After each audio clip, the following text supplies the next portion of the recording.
Are you stuck wondering about which Imperial should be joining your side? Well, this is no dirty dozen, it's just 10 of the most versatile and impressive Imperials in the game that you'll want to be leveling up.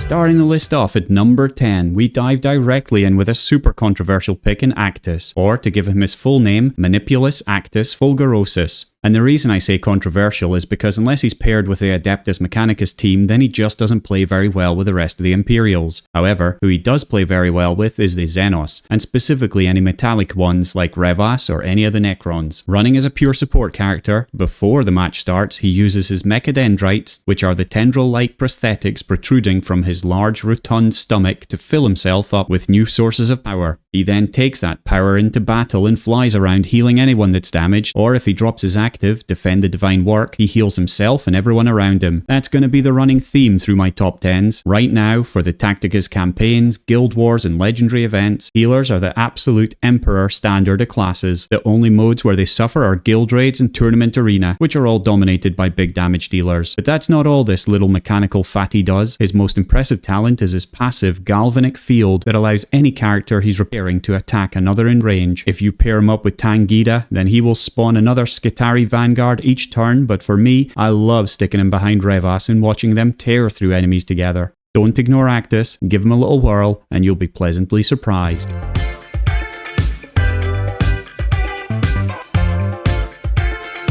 In at number 9, we talked about healers being so important, and that's why we have the white armored stunner Incisus stepping up. And I know this is going to be yet another pick that'll have you scratching your head, because why would you need another healer if you have Isabella? Well, firstly, he's one of my favourite looking characters in the game. I've always loved the contrast of apothecaries in a Space Marine squad. They really pop on the battlefield. And in battle, they use their Narthesium, which is their medical tool, to make sure that units are kept alive with even the most serious of wounds, as they have a 90% chance to save any non-mechanical character that hasn't been overkilled. That's a big deal, as it doesn't just target Imperials, but Xenos and Chaos too, unlike Nauseous Rodbone, who won't even look at anything non-Chaos. Similarly to Actus, he excels in campaigns, Guild Wars and Legendary events, especially the later one, as he is able to help in some very difficult battles with his piercing melee one-hit. That alone means you can't ignore him, but the place I've been using him recently more than anything is actually in an Isabella Battle Ball. Sometimes Isabella would take too much damage, and with Incisus there to keep her alive, it means she can do her job keeping the other 3 frontline tanks alive. So stick this white hero in your lineup and wonder why you ever left him out in the first place.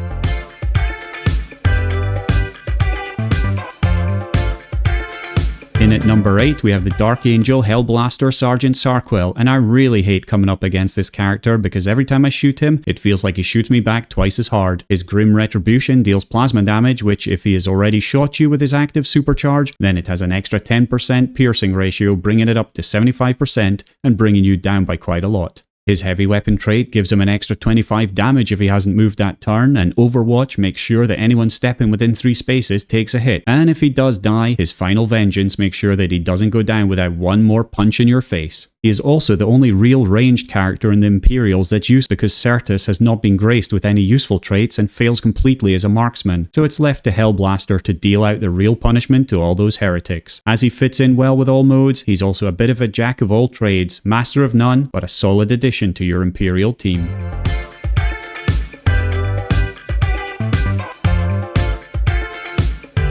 In at number 7, we have Thaddeus Noble, and this Master of Ordnance is the real sniper of the Imperial team. With his indirect fire trait, he's able to fire over obscuring hexes and hit targets in trenches, and even suppress everyone he bombs. And there's just so much in this Astra Militarum's kit. While many characters in the Imperial army can request artillery fire, Thaddeus is the only one that can order such bombardments with his Basilisk Barrage active. It's always an absolute lottery whether this will take out 3 enemy characters, completely whiff its target, or smash yourself in the face. I love calling heresy when it does actually land in Tournament Arena, especially if it cancels the Overwatch of Revas or Calandis. But it's not just Tournament Arena that he shines. He fits into every single mode incredibly well, including character release events. His passive Spotter allows him to buff heavy weapon damage, so he sits in the backline very well with Sarquel, or we see him paired up with Maugan Ra in Guild Raids quite a lot. So if you want to rain hellfire from above, pick up Thaddeus and you won't regret it.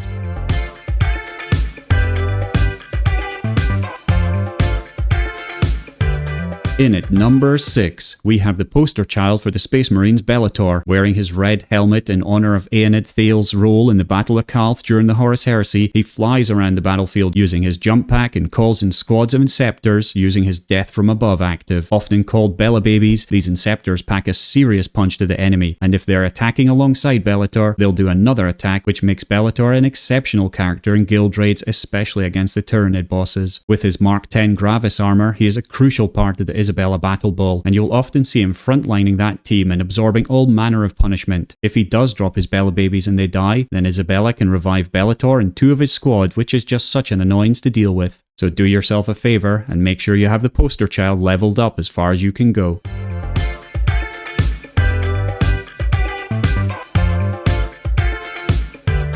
Into the top 5 we go, and we get started with my favourite Black Templar and the Emperor's champion, Brother Kendrick Jaeger. This warrior loves swatting lesser enemies aside with his martial superiority, bringing down anyone attacking him before they even get a hit in. Then he'll leave his brethren to fight the broader battle, and using his rapid assault trait, he will hunt and engage the most deadly foes in a holy duel to the death. He parries every melee attack, and if he's finally taken down, his final vengeance will often swing just one last time and take his enemy to the void with him. I love playing him as a frontline troop in Tournament Arena because he attracts so much hate and fear that teams will often throw everything they have at him, and then when they fail to take him down, they will leave the rest of our team to roll over them. The other mode he's exceptional in is legendary events, and once you get him to Diamond 2 level, he can practically solo a lot of battles. No pity, no remorse, no fear. Number 5.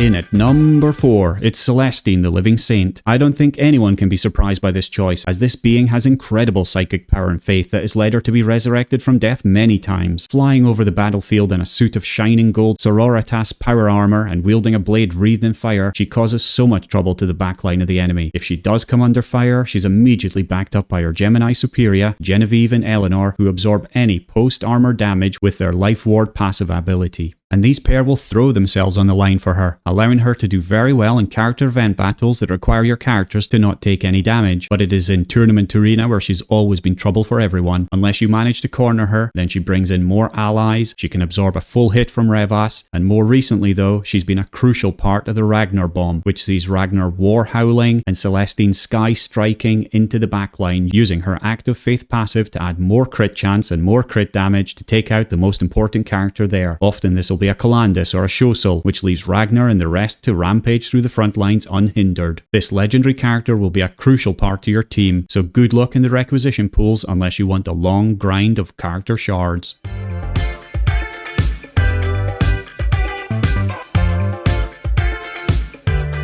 In at number 3, we were just talking about the Wolf Lord of the Black Mains, Ragnar, and here he is. Although he's not as headstrong as he used to be in his youth, where the Black Wolf was one of the youngest Wolf Lords, his berserk rages are still absolute hurricanes of violence. It is said that he's always the first to make planetfall during an invasion and the last to leave the battlefield. With his powerful relic sword Frostfang gifted to him by the Lady Juliana Belisarius, he deals a massive 7-chain hits and is an absolute powerhouse in both guild raids and Tournament Arena. Since his release through his legendary event, he has been an integral part of the guild raids, as his War Howl active gives all characters without a ranged attack the unstoppable trait, extra crit chance and extra damage. With his own rapid assault trait to close the distance, Beast Slayer trait that gives another 20% against big targets and vehicles, and finally his passive Saga of the Warrior Born, which gives him more hits and even more crit damage. It gives him absolutely incredible results. Our whole guild has been leveling him because we were falling behind other guilds that have him ready to go. For me though, I just finished the last Tournament Arena in my highest place ever, and that was using a combination of Ragnar, Onshi and Celestine. Onshi allows Ragnar to do a double War Howl, Ragnar will kill a person, Celestine will take out the most dangerous backline person, and if your other two characters manage to kill one more character, you're already left with a 5v2. It's brutal, and the truth is that it needs a nerf, but with Ragnar being another legendary, I hope you've been following my legendary event videos to make sure that you've picked him up, because he is definitely worth it.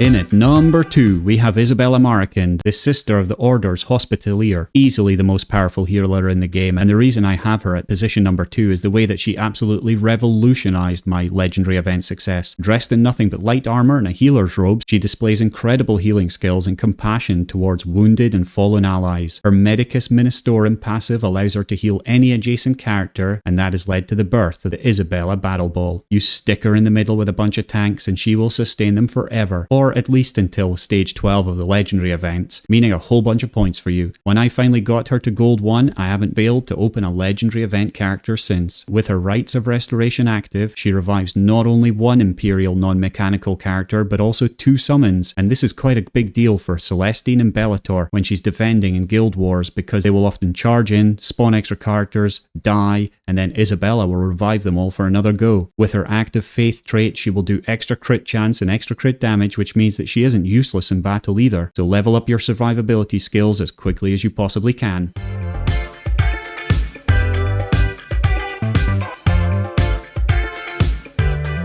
Finally, in at number 1, it's the man who stole the identity of Marneus Calgar and now parades himself as the chapter master of the Ultramarines. In battle, the short-haired warrior is the epitome of courage, absolutely fearless, and his mere presence alone inspires everyone around him to do just a little bit more damage in battle. As one of the first known firstborns that became a Primaris Space Marine and being decked out in his Mark 10 Gravis armor, he is an absolute defensive wall, and that fits in superbly well into an Isabella Battle Ball as they shrug off all the enemies and laugh in the face of legendary events. Even if he does go down, he's another one that always goes down with one last flurry, as his final vengeance will see his beautifully crafted fists smack you in the face as he falls. But the absolute best part of him is this dancing in a circle, spinning his gauntlets of Ultramar as he takes down enemy after enemy. Just look at that slow motion action as the bloodletters fall. Oh, so satisfying. It's the number 1 active in the game in terms of satisfaction guaranteed, and he is easily my number 1 Imperial, but not only that, he's actually my number 1 favourite character in the whole game. The number of matches that this hero is dragged back from the edge of defeat for me has been incredible. As another legendary, he's a long grind, but definitely worth every second of it. And that is our top 10 Imperials for spring. Some big characters just missed out like Ulf, Sword Brother Godswill, Brother Butchard, Commissar Yarrick, and Castellan Creed. If you're wondering why, I just feel that there's someone in the top 10 that can fill their place just that little bit in terms of flexibility. However, I think the biggest call that will be rightfully called out is the Exeter Rose missing. It was a really difficult choice for me, but I look at this top 10 and what they bring in terms of flexibility to be used in different modes. All of them score really highly, and for me, that's more important than having someone who's specifically focused on only hitting the heights of guild raids. Either way, let me know if you have a different top 10, why that is, and whether you want to see more top 10s in the future.